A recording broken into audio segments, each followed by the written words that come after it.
Walk Hard seemed to have everything going for it, from its star power to surprisingly strong reviews.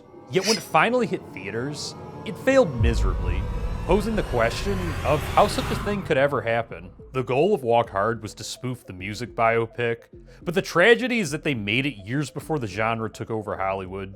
Jay called me one night and said, I have this great idea for a movie, and I never come up with big comedy ideas. Shouldn't we spoof these music biopics? And I said, yeah, let's do it. Riding the success of Talladega Nights from the previous year, Judd Apatow, alongside director Jake Kasdan, was set on bringing John C. Reilly back to be the star. Judd and I never thought of anyone else because it's very difficult to find someone who can act like this, who can also sing like this. John just has this monster voice. We were writing it for John. And they had a unique way of asking him to be in it, to say the least. When he first called me, he's like, I was just talking to Jake Kasdan, we were really laughing about this funny idea for a biopic. And we were thinking, like, you would probably be really funny to do that, but you probably don't want to do something like that. Anyway, I'll talk to you later, man. We'll talk next week or something. Like, you hang up like, what? What were they laughing at? In fact, Judd was so dead set on John playing Dewey Cox that he wouldn't take no for an answer, and even started the recruitment before they had a script. We needed a brilliant actor who was hilarious and also could sing like an angel.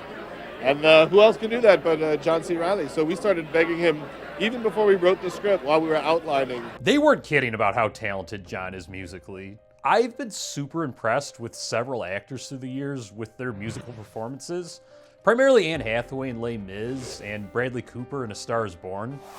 But what John did for this movie was just next level. It was me kind of learning the character as we were writing these songs and then injecting lyrics where I thought I could help. And yes, I did sing I did all my own singing. For the record, that's 33 different songs, over double the average album, and even 3 times as many songs as classics like Dark Side of the Moon and Illmatic. That's not to mention having to act as the protagonist for the entire movie as well. But it was this exact level of demand that attracted John to the role in the first place. You don't want it.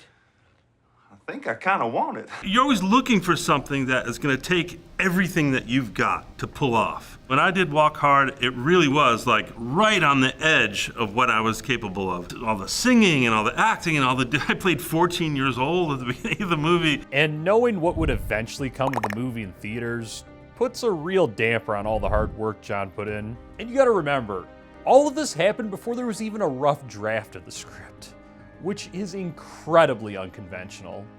Usually, actors aren't offered a role until the script's been written and even rewritten several times and they have something super polished to send over. But before John could write any of those songs, they had to figure out what kind of a movie they even wanted to make.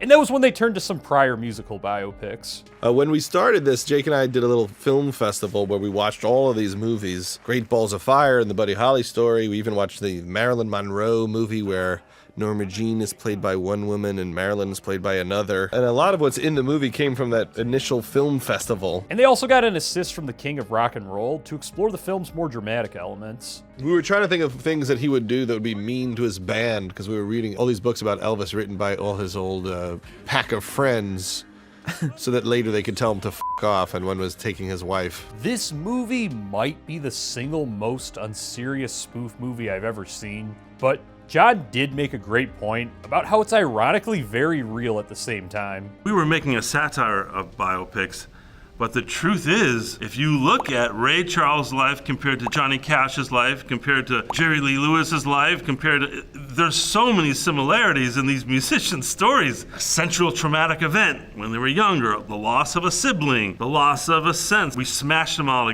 together. It's not like we were pulling it out of the air. These things really happen in a lot of these people's lives. But amidst all of this, knowing that they wanted to make a straight comedy and were walking an incredibly thin line, they struggled more than anything in the writing process with the dilemma of how his brother should die. There was a lot of debate about how can you kill a child and have an audience enjoy it. There was talk of of him falling off a roof. We ultimately realized we shouldn't make it softer. We should go 10 times nastier with it. Yeah. If he continues to talk, then maybe it's okay, because he got cut in half real bad.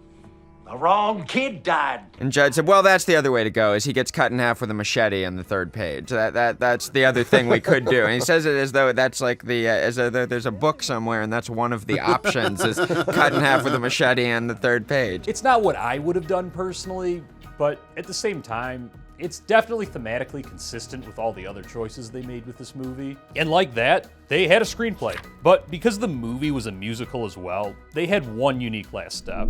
And that was writing the actual music. Judd said when they were writing the actual screenplay, when a song came up, they would just give the general vibe that they were looking for the songs and wouldn't write any lyrics or any direction at all beyond that. So afterwards, John helped write the original music.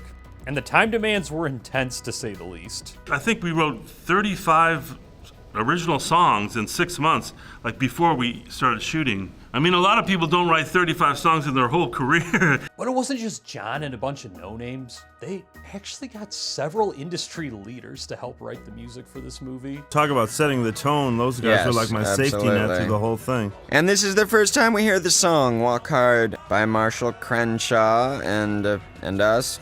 And Marshall just took that, and it was a perfect, almost instantaneous interpretation where he got that thing, walk hard. I really love the fact that despite being such a silly movie, they had some of the best and brightest taking this movie seriously as all hell. It didn't stop there though, because while the production was full of pleasant surprises, it was also at serious risk in the editing room and would face a grim reality once audiences actually saw the final movie. At first, it felt like everything was going great on set, especially considering the insane cast they were able to attract. It started with landing Jack White, who was a pleasant surprise for the production. Just very cool and easy to work with. You expect to be intimidated because, Because he's one of the coolest people in the world right at the moment. It's also his real hair. And I remember thinking, like, when he showed up, that we suddenly had credibility that we just otherwise did not have, as well as a really good scene. He could not have been looser. He could not have been funnier. I don't know, most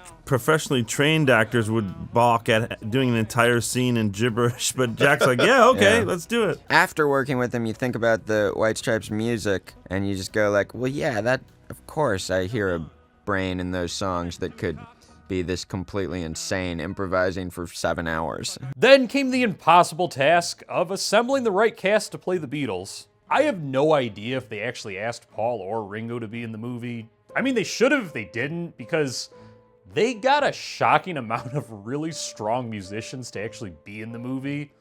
But regardless, with who they did get to play the Beatles, they knocked it out of the park. Everything's a cartoon. We're the trippy cartoon Beatles. And the basic idea was, what if Paul McCartney and John Lennon just cursed each other out and actually physically fought? And Jack Black committed first. Then, there's a long debate about who could play the Beatles. And Paul Rudd, who looks like no Beatle and sounds like no Beatle, gets big laughs. And Schwartzman seems like he's thought about this before in his life. Schwartzman, turns out, is a huge, lifelong Ringo Starr fan. I guess can do an impression of every Beatle. This movie just did so much of that. It wasn't just Jack White, Jack Black, Paul Rudd, and Justin Long. The cameos were endless. They had Frankie Muniz, Ed Helms, Craig Robinson, Jerry Bednob, Jonah Hill, Ghostface Killah of the Wu-Tang Clan, and hell, they even got the motherfucking Temptations. I don't think I've ever seen a comedy assemble a cast like this, or get so many celebrities agree to do a cameo. If I'm missing one, please let me know in the comments, because I can't think of anything that tops this cast-wise. But in addition to this kick-ass cast, they still had a lot of unique casting to find, including babies, Playboy models, and animals, which included a chimp that added a whole different dimension to the set. People were upset because that monkey got paid more than most of the actors in the movie, because that's not a cheap thing to get a trained monkey that won't rip your testicles off mid-scene. And the whole time that chimpanzee was around, everyone on set at some point walked up to me and said, "Did you hear that story about that chimpanzee that attacked its owners?" We had been doing it much more gentle, and then I start swearing at him, like, getting mad at him because Jake thought the chimp was too cute and the scene was getting too cute. I was like, John, tell him off. No, really, tell him off. Get mad. And then I had to, apologize to the chimp every time. Up to this point, with few exceptions, John C. Reilly wasn't known as much of a comedy star, but he did say this set really put him at ease in ways the more dramatic sets didn't. At one point you said it was easier to cry doing this than in a real movie because there's such pressure in a real movie. That's true. That's true. Because I don't know. This gave me all kinds of room. Like if I don't really cry, it doesn't matter. It's a comedy. If I do, isn't that weird? And he wasn't the only one who felt this way and had this much fun. You can really tell by the commentary that Judd Apatow and Jake Kasdan had the time of their lives with this movie as well. So did co-star Jenna Fischer, who is also known for The Office and Hall Pass, but called this one of the funniest projects she's ever worked on. Yeah, no, it's hard not to laugh. It's really hard. And the reason you don't want to laugh is because it'll ruin a potential, moment in the movie that you want to get on film. So if he says something really funny, I just try to hold it for as long as I can so that the editor can get that moment and put it in the movie. And you ruin things every once in a while, but that's why you want to try not to laugh. A lot of this probably had to do with the never-ending improv, which actually easily could have doomed the entire movie. It's one thing to read a script, think it's hilarious, maybe laugh a few times during rehearsal, but then be straight-faced by the time you actually start filming. Then it is to start filming and have no idea what the other actors in the scene are actually gonna say. And they did a ton of this in the movie. Even though Judd Apatow was only a writer, movies he worked on during this era were heavily improvised. In my video for the 40-Year-Old Virgin, I shared how Romney Malco said there was so much improv that he was genuinely frightened that they wouldn't even have a movie. And it turns out that same sort of thing happened in the editing room for this movie. Like, if they didn't get the editing right, it could have f***ed the entire movie. Part of the way we can get all of these crazy jokes and then eventually make it work is that a team of editors sit there with me every minute for 6 months going crazy trying to figure out the configurations of how to make all that sort of fit together, and that's Tara Timpone and Steve Welsh who led that effort, and you find a way to take these incredibly funny performances and make them work. But despite all the fun and laughs they had on set, John C. Reilly took this movie as seriously as he did with any other role. Even though the material was absurd and satiric, I committed with my whole heart to it. And so as I was singing it, I was like getting really emotional, almost starting to cry while I was singing this song. And I was like, isn't it crazy that I'm sitting here rehearsing this song that's supposed to be a nonsense funny song, but musically it's moving me in this very deep way. And then I looked out into the audience, and Jake Kasdan was sitting there with his eyes welled up, staring at me, and he was having the same experience. This doesn't take me by surprise at all, even if it takes the public often by surprise. But the fact of the matter is that comedy actors often have to work significantly harder than dramatic actors. I've cast over 100 roles in features I've directed at this point, and I can tell you firsthand, even in the state of Michigan, there are 1,000+ actors who can reliably pull off drama, but when it comes to comedy, there are maybe 20 people who can consistently pull in laughs. But something I never knew about this film until doing this deep dive for the video is that at the end of the production, John was actually simultaneously working on Walk Hard, along with one of the most iconic comedies of the century. Now, John, you stopped playing Dewey Cox. Then we were shooting Step Brothers, then you had to come back in the middle of Step Brothers for a few days to pick up a couple of scenes. How was that transition back and forth to Dewey? Well, once you get a handle on Cox, it's always there with you. It was difficult, but it had to be done, so, champions adjust, Judd. Probably one of the more stressful but rewarding experiences of his career, and he definitely cherished every moment that he got to play Dewey Cox. One of the greatest moments of my life, like making that movie musically too. Like I worked with all these musicians to write all those original songs, and that's definitely the gift that keeps on giving. By the end of the production, John had really given his heart and soul to the movie, and everyone seemed super proud of what they had accomplished. Hell, the early signs even pointed to this movie becoming the next big hit, which made the final result baffling to say the least, because nobody was prepared for what would come next. Walk Hard was released on December 21st, 2007, essentially Christmas, and despite being the best time to release a movie, it already faced a major problem. It was facing an absolute juggernaut of competitors, including the National Treasure sequel, Charlie Wilson's War, Sweeney Todd, and P.S. I Love You, all 4 of which ended up grossing over $100 million at the box office. Despite all of this, Walk Hard had real momentum.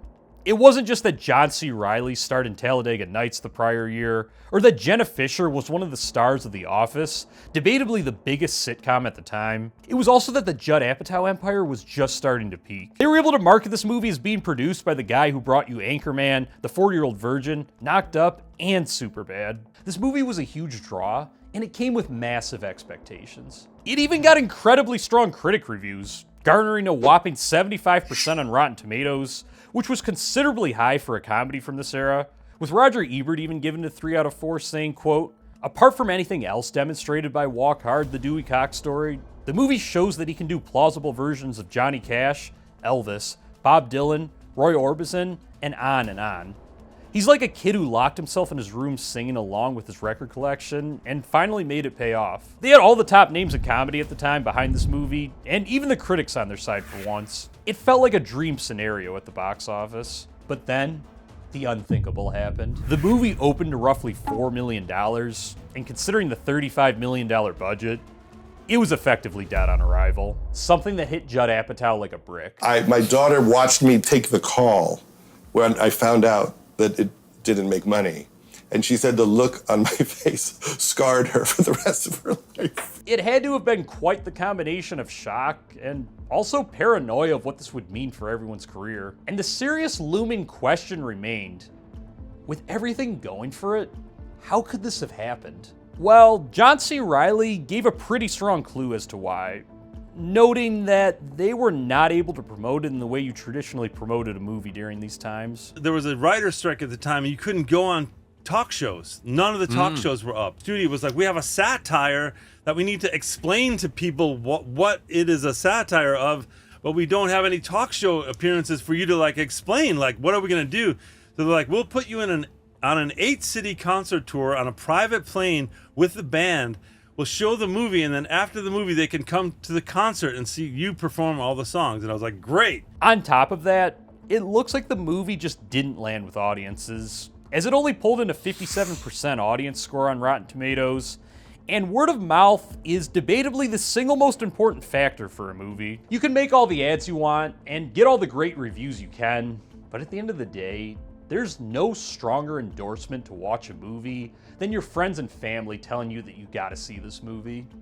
And this movie seemed to really lack that. And it really didn't get any better for the movie, as it couldn't benefit from the Christmas box office boost, grossing only roughly $20 million and becoming one of the biggest mid-budget comedy flops of the era. Especially when you account for the fact that theaters take roughly 50% of box office revenues, this movie lost big time.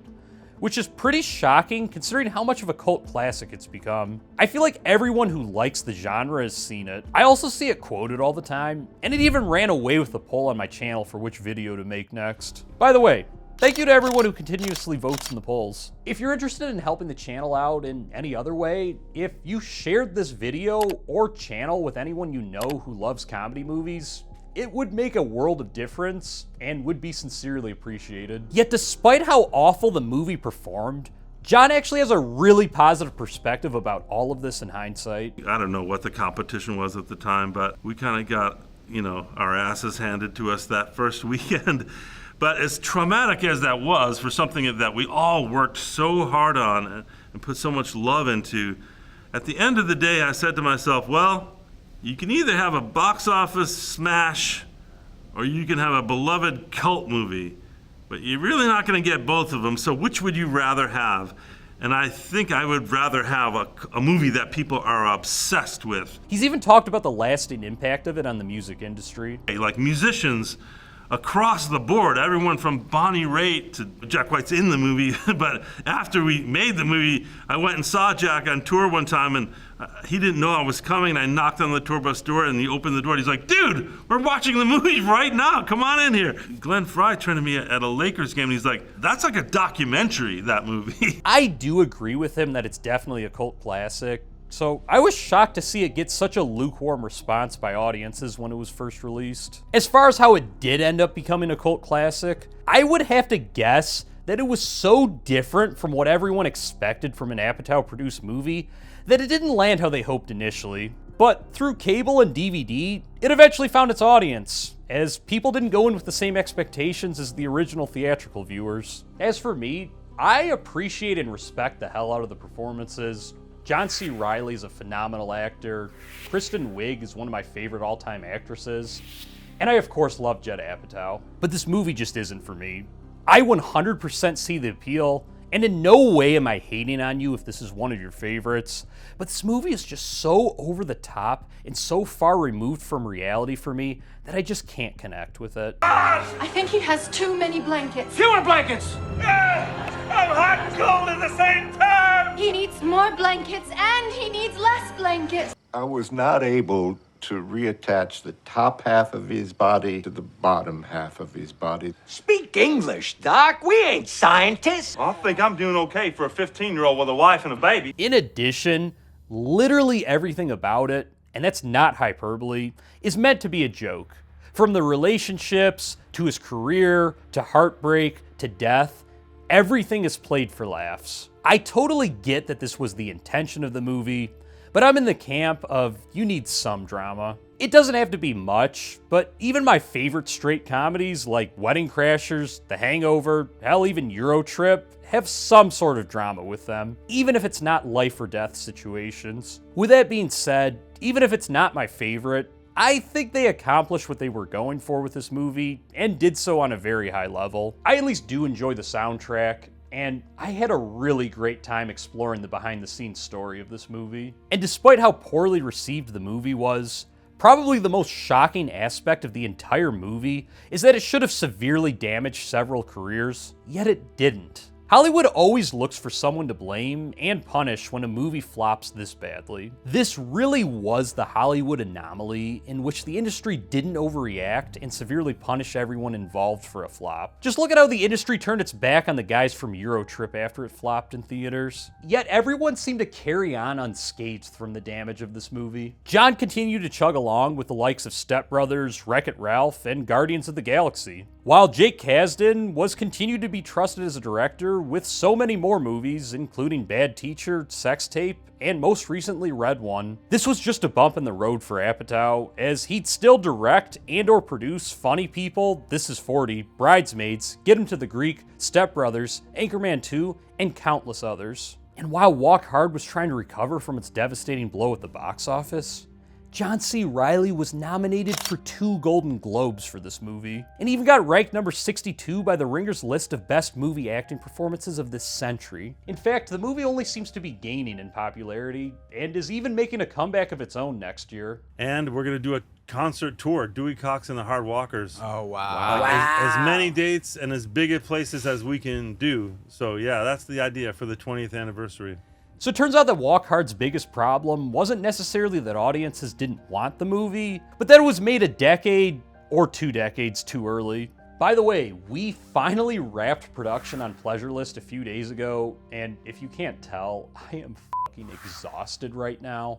But thank you so much again for bearing with me through all of those weeks that we were filming and I was making YouTube videos at the same time.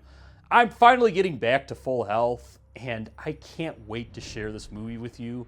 And I sincerely hope several of you will be at the premiere when we premiere it in Ann Arbor in about a year. Also, if you'd like to see my directorial debut in the meantime, it's on Tubi for free. But I swear, every time I think of John C. Reilly, I can't help but think of Will Ferrell. But did you know that Will Ferrell's Anchorman almost never got made because Hollywood didn't believe in it? And the movie we got looked absolutely nothing like the original script. They even tried to remove one of the most iconic characters from the movie entirely. And I break all of that down here.